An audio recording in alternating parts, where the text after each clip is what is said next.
voici à la place Marguerite Bourgeois, dans le Vieux-Port de Montréal, avec nous Marguerite Bourgeois, sculptée par Jules Lassalle. Alors, je suis heureuse de vous partager un aspect du charisme de Marguerite Bourgeois. Évidemment, je ne pourrais pas tout dire parce qu'un charisme, c'est comme un diamant, mais je vais au moins essayer d'en partager quelques facettes.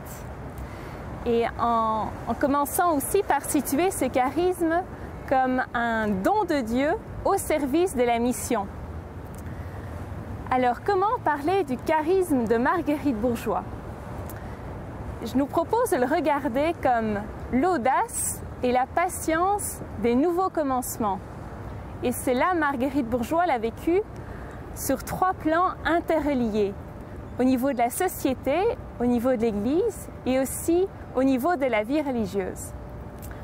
Alors, comment l'a-t-elle vécu plus précisément?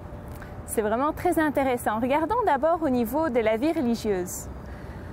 Au temps de Marguerite Bourgeois, donc au XVIIe siècle, la vie religieuse féminine était essentiellement cloîtrée. Donc, c'était vraiment inédit pour des femmes de penser vivre une vie religieuse dans la rue, au milieu de nos contemporains, sans voile, sans cloître, sans habits religieux, non pas par fantaisie, mais pour être encore plus disponible pour aller là où le Seigneur nous envoie et vivre ainsi, comme le dit Marguerite Bourgeois, l'amour et la connaissance du Verbe fait chair. Donc vivre en fait la vie de Jésus, tout simplement.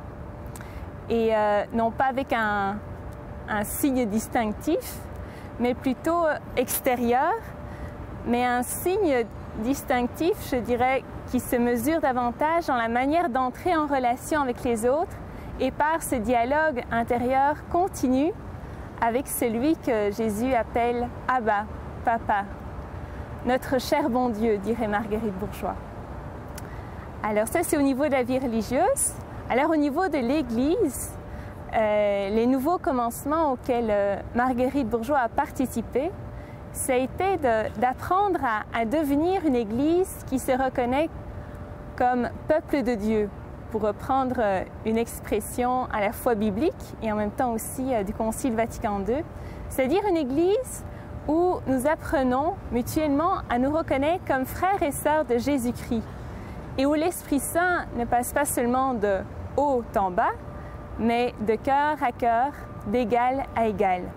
Troisième plan où Marguerite Bourgeois a participé au nouveau commencement avec d'autres, c'est évidemment la société.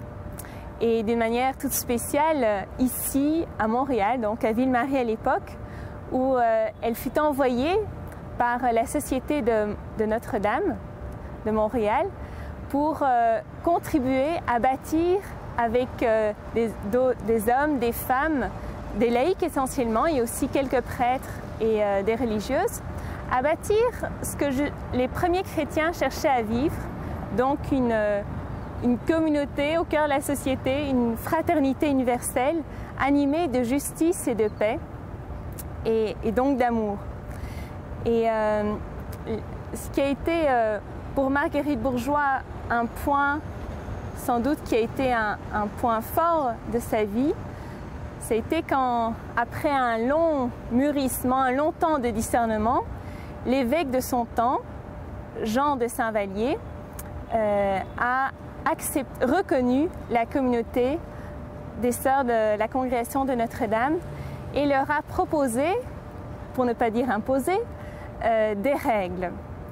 Alors c'est sûr que ces règles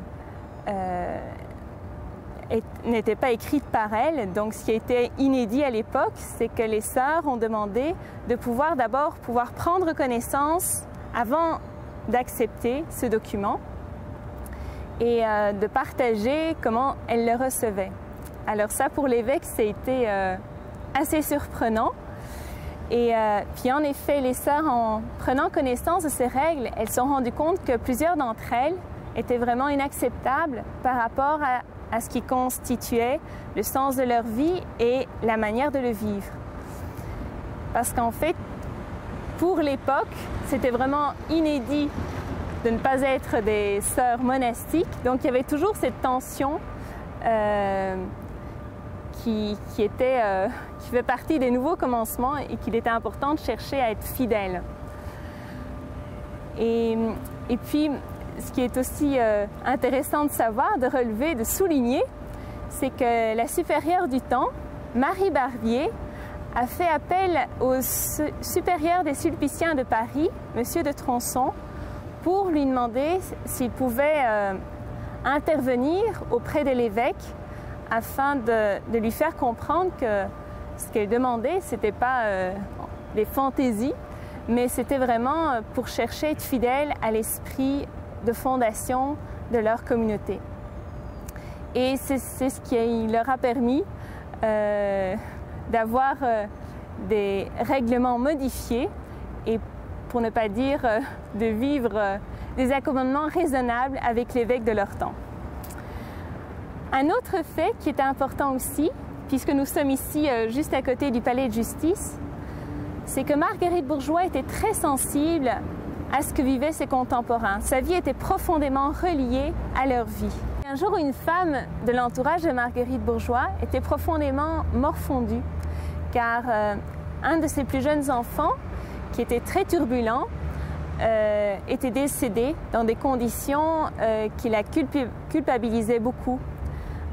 Car après avoir essayé tous les moyens pour chercher à ce que cet enfant puisse devenir calme, à un moment donné, ne sachant plus que faire, elle l'avait mis dans un tonneau en espérant qu'il allait pouvoir retrouver son sang-froid. Mais malheureusement, il en est décédé. Et alors que les gens autour d'elle voulaient la condamner, la marginaliser, Marguerite Bourgeoys a vu que cette femme, elle portait déjà une profonde culpabilité, puis ce qu'il y avait de plus juste à faire, c'est à lui dire qu'elle peut vivre en paix et qu'elle a cherché en fait à faire de son mieux et qu'elle peut quelque part laisser passer derrière elle et la culpabilité et le regard écrasant des autres. Et c'est ainsi que cette femme a pu retrouver une vie nouvelle. Alors c'est comme ça que Marguerite Bourgeoys, tout comme Jésus, était sensible plus particulièrement de ce que vivaient les personnes dans une situation difficile, dans une situation de pauvreté, de marginalisation, pour chercher justement à promouvoir la paix entre les personnes, la paix dans les cœurs, et qu'on apprenne à se regarder avec un regard qui nous donne d'oser devenir qui nous sommes. C'est ça le cœur de la mission des Sœurs de Notre-Dame, l'éducation libératrice.